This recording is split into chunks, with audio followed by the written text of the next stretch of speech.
Après un éveil spirituel, pourquoi plus rien ne vous motive? Dans cette vidéo, nous découvrirons, grâce aux réflexions profondes de Carl Jung, ce que signifie réellement ce silence et cette hésitation. 1. L'effondrement du vieux soi. L'éveil spirituel commence par la dissolution de la structure du soi à laquelle l'individu s'est identifié pendant de nombreuses années. Selon Carl Jung, ce soi est largement façonné par les jugements reçus du monde extérieur, les rôles sociaux et les attentes parentales. Chacun se croit tel qu'il est grâce aux schémas appris durant l'enfance.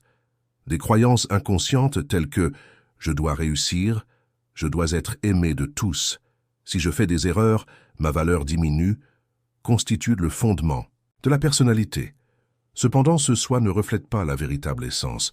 Il n'est qu'une enveloppe extérieure créée pour soutenir la vie. L'éveil survient lorsque cette enveloppe se fissure. Une crise, un questionnement intérieur intense ou un moment de profonde solitude amènent une personne à se demander « Qui suis-je » Cette question peut l'amener à la poser sincèrement pour la première fois. Avec cette question, les valeurs et les désirs acceptés sans réserve pendant des années perdent peu à peu leur validité. Les motivations antérieures, succès, argent, statut, approbation, créent désormais une aspiration intérieure, vide. Car la plupart de ces motivations ne proviennent pas de l'essence même de l'individu, mais des attentes du monde extérieur. À mesure que le contact avec le soi réel s'établit, ces fausses sources de motivation commencent à se dissoudre rapidement. Ce processus de dissolution n'apporte généralement pas la paix, mais au contraire, un sentiment chaotique de dispersion. La personne a en quelque sorte l'impression de se perdre, car la structure identitaire construite pendant des années s'effondre. À ce stade, la perte de motivation est tout à fait naturelle. L'individu cesse de savoir ce qu'il veut, en quoi il croit et ce qu'il doit atteindre. Jung définit ce vide temporaire comme une mort psychologique, la mort de l'ancien soi. Cependant, cette mort n'est pas un anéantissement, mais la première étape de la transformation. Pour que le soi réel puisse naître, le faux soi doit mourir. La perte de motivation indique en réalité que la personne est entrée en contact avec sa voix intérieure pour la première fois. Les approbations ou les succès du monde extérieur ne sont plus, ce n'est pas suffisant, car l'individu aspire désormais à atteindre sa propre vérité intérieure. Durant cette période, au lieu de poursuivre, au lieu d'atteindre des objectifs artificiels, l'individu se tourne vers la quête de sens. Cependant, ce sens n'émerge pas immédiatement. Trouver une direction intérieure prend du temps et exige de la patience. Le silence qui émerge avec l'effondrement de l'ancien système motivationnel est précieux pour cette raison. Ce silence est la voie de l'éveil intérieur. Selon Carl Jung, la première étape du développement spirituel est cette crise de l'ego. L'individu se dévêt des vêtements que la société lui a choisis et se retrouve face à sa propre existence nue, sans savoir qui il est. L'individu qui traverse cette étape difficile mais nécessaire commence alors à atteindre sa véritable essence, ses archétypes intérieurs et les profondeurs de son subconscient. La motivation réapparaît alors, mais cette fois comme une force intérieure et non extérieure. L'individu agit alors non pas pour faire quelque chose, mais pour être lui-même. La véritable motivation naît de cette essence. 2. La chute du masque de la persona. L'un des concepts les plus importants apportés à la psychologie par Carl Jung est la persona. La persona est le masque qu'un individu porte pour être accepté en société. C'est en quelque sorte l'identité superficielle de notre existence sociale.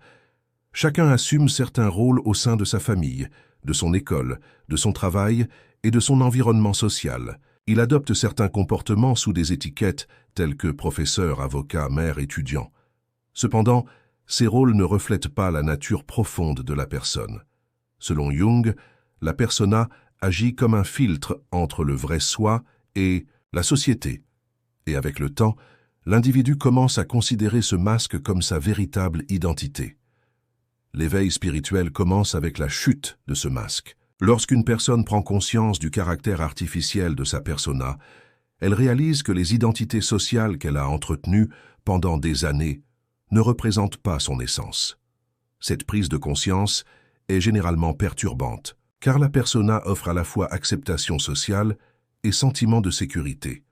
Cependant, avec l'éveil, l'individu réalise que cette structure existe réellement pour les autres et que sa propre nature unique est refoulée sous ce masque. Ainsi, le plafond du faux soi commence à se fissurer, et la personne se tourne pour la première fois vers sa vérité intérieure. La chute de la persona entraîne un vide intérieur, car jusqu'à présent, tout était gouverné par ce masque. La persona a toujours déterminé comment aborder les relations, quels objectifs viser, comment parler et se comporter. La perte du masque entraîne désorientation et fragilité. L'individu ne sait plus qui il est dans la société. À ce stade, la perte de motivation est inévitable, car toutes les impulsions qui l'animaient auparavant fonctionnaient en harmonie avec ce masque social. Avec la disparition du masque, l'individu est contraint de redéfinir sa vie. Ce processus s'accompagne d'une profonde introspection. L'individu commence alors à construire une identité selon ses propres valeurs intérieures et non selon les attentes du monde extérieur. Jung définit cette transformation comme le processus d'approche du soi essentiel de l'individu. Le soi essentiel est le centre au-delà des masques, où l'individu existe dans sa forme la plus authentique. Cependant, atteindre ce centre n'est pas chose aisée. Lorsque la persona tombe, la personne est non seulement débarrassée de ses fausses identités, mais elle se retrouve seule face à la nécessité de reconstruire son identité de toutes pièces. Cela demande du temps, du courage et une exploration intérieure. Selon Jung, lorsque le masque de la persona tombe, la personne est véritablement nue pour la première fois. Elle n'est ni telle que la société la souhaite, ni pleinement intégrée à son véritable moi. La phase intermédiaire est une période psychologiquement douloureuse, mais spirituellement productive. À ce stade, la personne prend ses distances avec le bruit du monde extérieur et commence à écouter sa propre voix intérieure. Elle ne s'interroge plus sur ce qu'il faut faire dans la vie, mais sur ce qui a vraiment du sens. Ce questionnement lui permet de se débarrasser des fausses motivations apparentes et de se remodeler avec une orientation profonde, permanente et essentielle. 3. Le processus de confrontation avec les ombres. L'un des concepts les plus profonds que Carl Jung a ajouté à la littérature psychologique est celui de ombre. L'ombre englobe tous les aspects de l'individu qu'il refoule, rejette ou évite d'affronter, car ils ne correspondent pas à son identité consciente. Cela inclut non seulement les tendances mauvaises ou obscures, mais aussi les désirs non approuvés par la société, les émotions refoulées, et même la créativité et la passion non encouragées. Selon Jung, l'ombre est inévitablement présente dans le monde intérieur de chaque individu.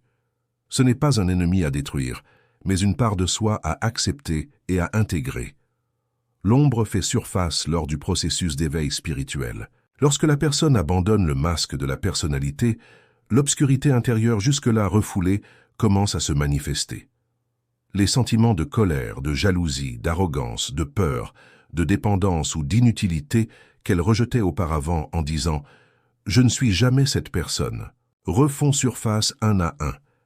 Cette rencontre peut être extrêmement choquante, car pour la première fois, la personne est confrontée à une réalité extérieure, à son moi idéalisé. La perte de motivation est inévitable à ce stade. L'individu a alors du mal à distinguer ce à quoi il peut se fier, ce qui est réel en lui et ce qui relève des mécanismes de défense. Affronter les ombres exige une honnêteté radicale. L'individu doit non seulement reconnaître sa part d'ombre, mais aussi apprendre à l'apprécier et à la comprendre. Selon Jung, au cours de ce processus, l'individu commence à reconnaître ses propres contradictions intérieures. Amour et haine, lumière et obscurité, espoir et désespoir sont étroitement liés. Cette confrontation s'accompagne parfois de sentiments tels que la dépression, le vide existentiel et l'isolement. Car l'individu doit désormais se connecter à la vie non pas à travers un moi idéalisé, mais à travers un monde intérieur fragile et fragmenté. Cependant, cette confrontation ouvre la porte la plus importante à la transformation. Jung affirme qu'établir une relation consciente avec l'ombre est la condition fondamentale pour la maturité spirituelle de l'individu. Lorsque les aspects refoulés sont reconnus et acceptés, l'individu se rapproche de son intégrité intérieure. C'est également le terrain propice à l'émergence d'une véritable motivation. Une personne qui reconnaît son côté obscur n'a pas à se tromper elle-même.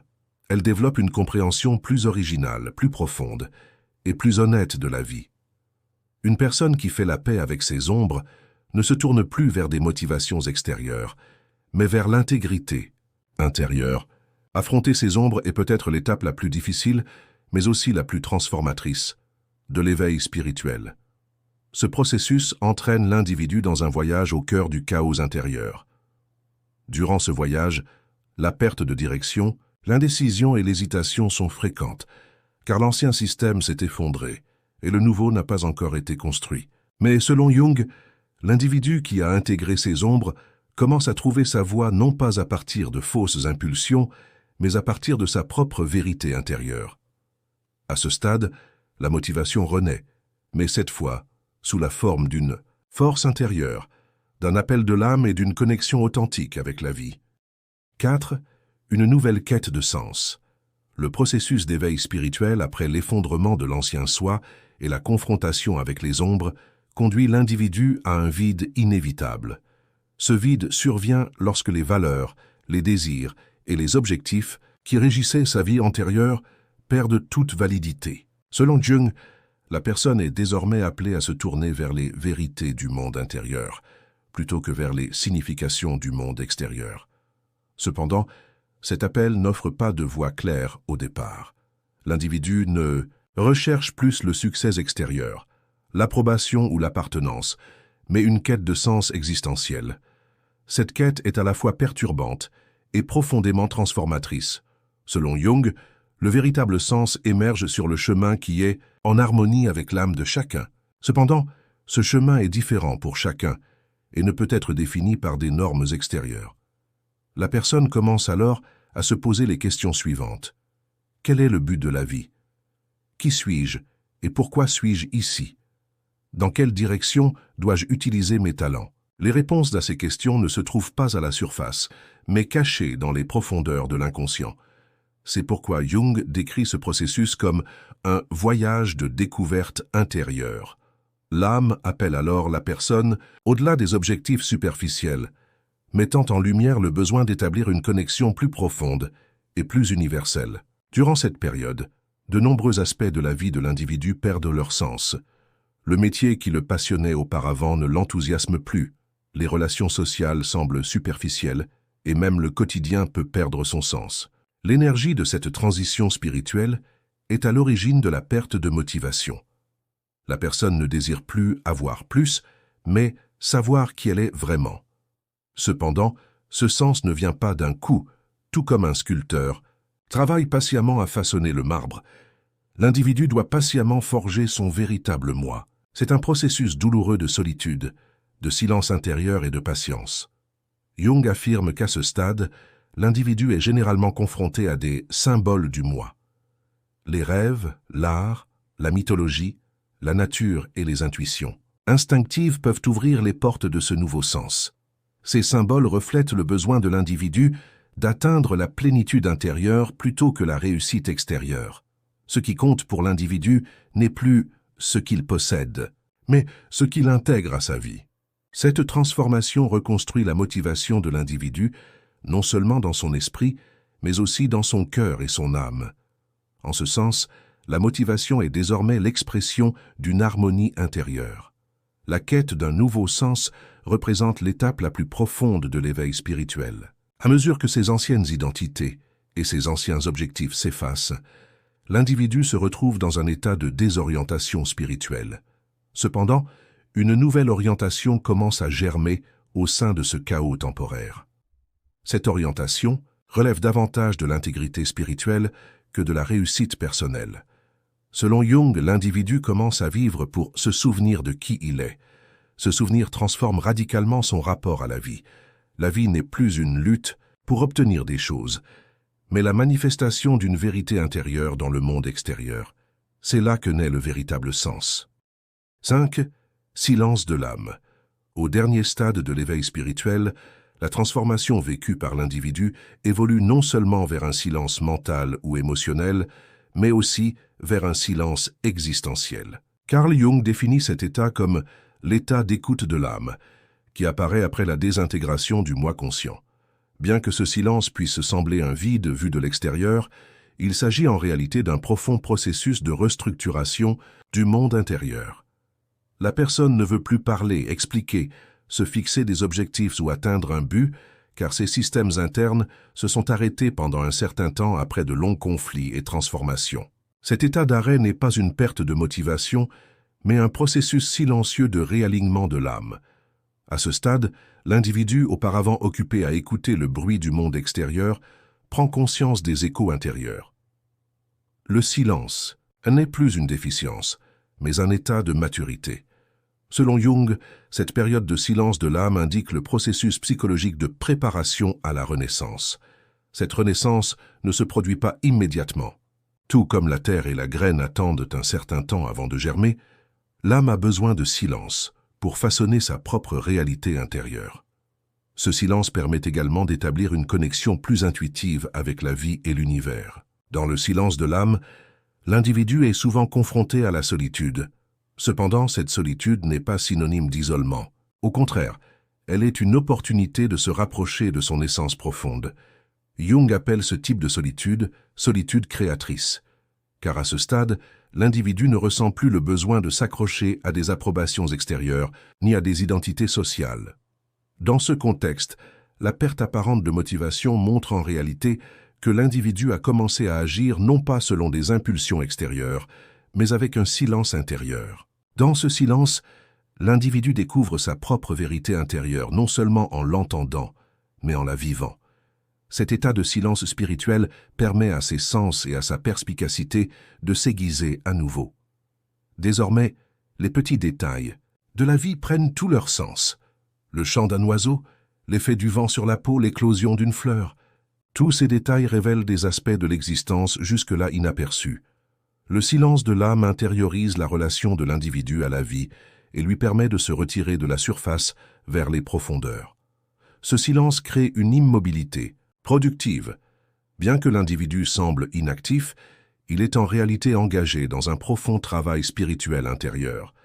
Bien que perçu comme un manque de motivation, le silence de l'âme est en réalité une pause sacrée dont l'âme a besoin pour se réorganiser. Dans ce silence, l'individu se remémore les morceaux perdus dans le bruit de la vie. Selon Jung, c'est le signe que l'individu a commencé à atteindre véritablement la conscience de soi. La vie n'est plus un champ de lutte, mais un champ d'existence. Dans le silence de l'âme, l'individu comprend beaucoup de choses sans rien dire. Il parcourt un long chemin sans aller nulle part. C'est l'étape la plus profonde et la plus sacrée de l'éveil spirituel. 6. Invalidité des motivations extrinsèques. L'éveil spirituel marque un point de rupture qui rend sans valeur de nombreuses sources de motivation extrinsèques qui guidaient auparavant la vie d'un individu. Selon Jung, cet éveil est un choc profond qui s'étend non seulement au conscient, mais aussi à l'inconscient collectif.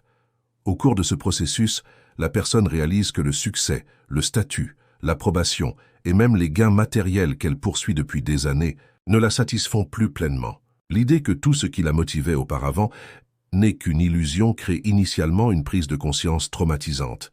À ce stade, la personne commence à réaliser que le scénario de sa propre vie est en réalité écrit selon les attentes de la société.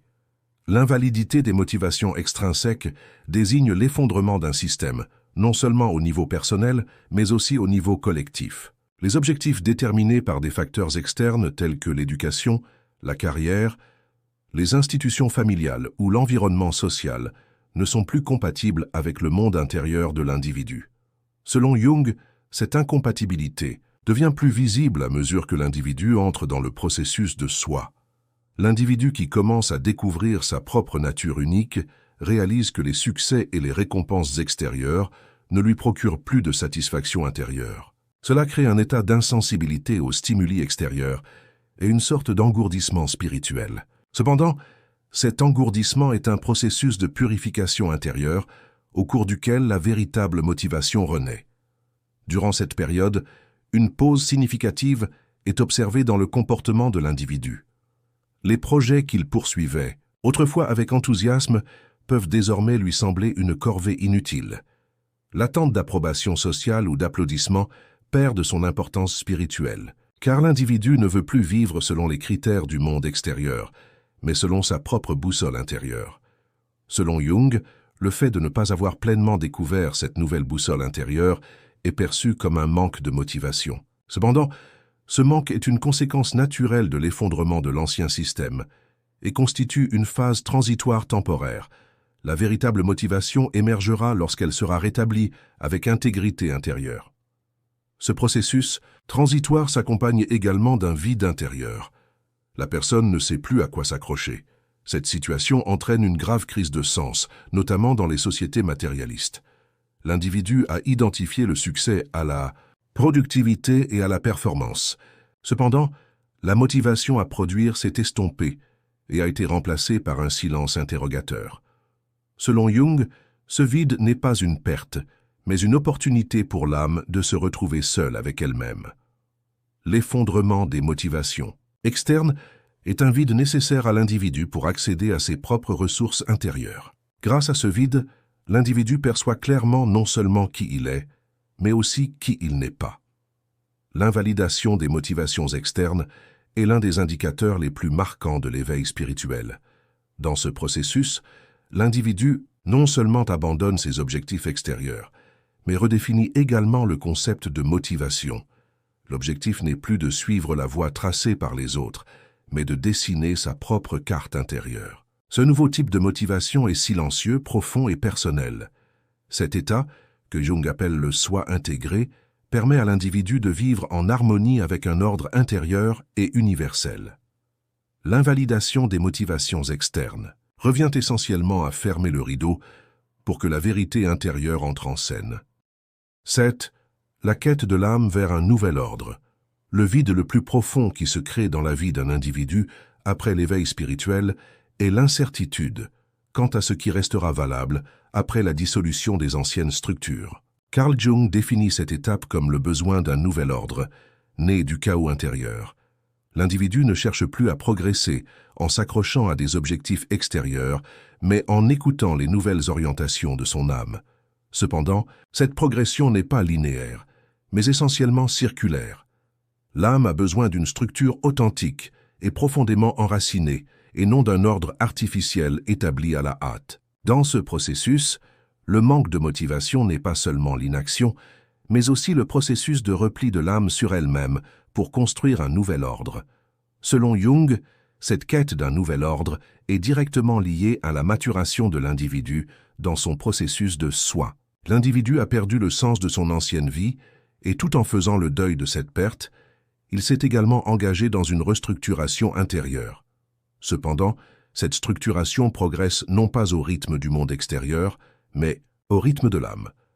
Ainsi, même si l'individu peut sembler improductif ou sans but, selon les définitions traditionnelles du succès, il est en réalité engagé dans un profond processus de restructuration existentielle. Bien que cette quête d'ordre soit perçue comme un manque de motivation, en réalité, ce silence porte en lui les douleurs de l'enfantement d'un nouvel ordre intérieur. La quête de l'âme pour un nouvel ordre s'accompagne également d'une redéfinition de ses valeurs intérieures. L'individu commence alors à se poser des questions profondes sur ce qu'il fait et pourquoi il le fait. Ce processus de remise en question invalide de nombreuses habitudes autrefois acceptées automatiquement. Relations, professions, modes de vie ou routines quotidiennes passent désormais par le filtre du questionnement. Selon Jung, l'individu commence à percevoir les premières étincelles du soi authentique. Cependant, ces étincelles ne se transforment pas immédiatement en feu, car l'âme aspire à s'ancrer dans une vérité permanente et non dans des solutions temporaires. C'est pourquoi, si les motivations extérieures perdent leur validité, l'ordre intérieur n'est pas encore pleinement établi. Ce processus de recherche exige également une grande patience intérieure, car l'individu constate non seulement que de nombreuses structures de sa vie se sont effondrées, mais doit aussi trouver un sens permanent à ces débris. Selon Jung, durant ce processus, l'âme tente d'établir une structure plus holistique, en se purifiant des anciennes personnalités et des ombres. Cependant, cette structure n'est pas un processus de construction externe, mais entièrement interne. L'ancien soi a été détruit, et le nouveau soi n'est pas encore pleinement né. Cette étape intermédiaire est à la fois la période la plus fragile et la plus créative de l'âme. Bien que la motivation externe de l'individu semble avoir disparu durant cette période, c'est en réalité ici que les sources les plus profondes de sa motivation interne germent. La quête de l'âme pour un nouvel ordre est le processus de transformation fondamentale au cœur de l'éveil spirituel.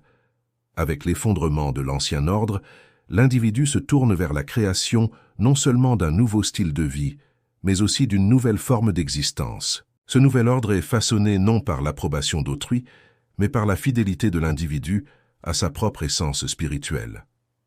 Comme le souligne Jung, le véritable processus d'individuation se concentre sur l'équilibre intérieur plutôt que sur l'harmonie extérieure. Cette étape, où la motivation semble s'être estompée, correspond en réalité au silence de l'âme pour entendre sa propre vérité. Et c'est dans ce silence que se posent lentement mais radicalement les fondements d'un nouvel ordre. 8. La solitude et le silence intérieur deviennent naturels. L'un des sentiments les plus surprenants après l'éveil spirituel est le changement radical du rapport à la solitude. L'esprit, auparavant constamment occupé par les liens sociaux et les stimuli extérieurs, choisit désormais de se tenir à l'écart de la foule et du bruit. Carl Jung souligne qu'au cours du processus de maturation spirituelle, l'individu commence à percevoir la solitude non pas comme une déficience, mais comme un espace d'accomplissement. Cette solitude ne découle pas du vide, mais de la recherche de la plénitude intérieure. La personne peut alors se sentir seule au milieu de la foule, mais cette solitude n'est pas ressentie comme une douleur, mais comme un état naturel de l'âme. Cet état d'introversion ne signifie pas une déconnexion du monde extérieur. Cependant, il montre que le monde extérieur n'est plus une force qui guide le développement spirituel. Selon Jung, lorsqu'une personne en éveil spirituel perçoit pour la première fois le silence intérieur, soit elle en a peur, soit elle commence à explorer ce nouvel espace avec une grande curiosité. Bien que ce silence puisse paraître insignifiant et dérangeant au premier abord, il devient avec le temps l'un des rares moments où l'on touche à sa propre essence. Car le silence intérieur crée l'atmosphère la plus propice à l'écoute de la voix de l'âme. À ce stade, la motivation prend forme, non plus à partir d'impulsions extérieures, mais à partir d'intuitions profondes, au cœur de ce silence. La solitude n'est plus un état de abandon, mais un besoin spirituel. Ce processus que Jung appelle individuation permet à la personne de dépasser les rôles sociaux, les identités et les obligations. Cette transition ne signifie pas couper les ponts avec les autres, mais transforme profondément la nature et la qualité de ses liens. Les relations entre les personnes ne visent plus à combler des lacunes, mais à partager une intégrité existentielle. Cela affecte également profondément les motivations sociales de l'individu. L'individu qui avait autrefois le désir de se fondre dans la foule trouve désormais une profonde satisfaction dans le silence de son être. Et cette solitude devient non pas une échappatoire, mais l'un des moyens les plus évidents d'atteindre la vérité. Le silence intérieur devenant permanent, la motivation évolue, passant de la vitesse habituelle à un rythme plus lent et plus intuitif. La personne ne ressent plus le besoin constant de produire, d'accomplir ou de prouver. Bien que cela puisse être perçu comme un manque de motivation selon les conditions du monde extérieur, c'est en réalité le résultat d'une personne fidèle à sa propre nature. Jung définit le silence intérieur comme le moment où l'âme cesse de parler. Cette zone, qui se développe grâce au silence, transforme radicalement le rapport à la vie. Ainsi, l'individu réorganise sa motivation non pas pour la montrer aux autres, mais pour répondre à l'appel de son âme. La solitude et le silence intérieur deviennent l'état le plus naturel de la période suivant l'éveil spirituel. Cet état n'est pas un processus transitoire, mais une façon d'être. Ce que l'on ressent dans le silence n'est plus le vide, mais la vérité nue de l'existence. Du point de vue de Jung, lorsque l'individu accepte le silence de son âme, le besoin de motivation extérieure disparaît automatiquement. Non seulement il agit moins, mais il ressent aussi une profondeur et une vie plus significative. Et, finalement, cette profonde paix intérieure qui émerge progressivement dans la solitude devient une orientation intérieure permanente qui remplace la motivation. Dans cette vidéo, nous expliquons pourquoi la motivation est absente après l'éveil spirituel selon Carl Jung. N'oubliez pas de vous abonner à notre chaîne pour plus de contenu. Si vous souhaitez nous soutenir en payant, vous pouvez devenir membre en cliquant sur le bouton « Rejoindre ». À bientôt pour notre prochaine vidéo. Merci.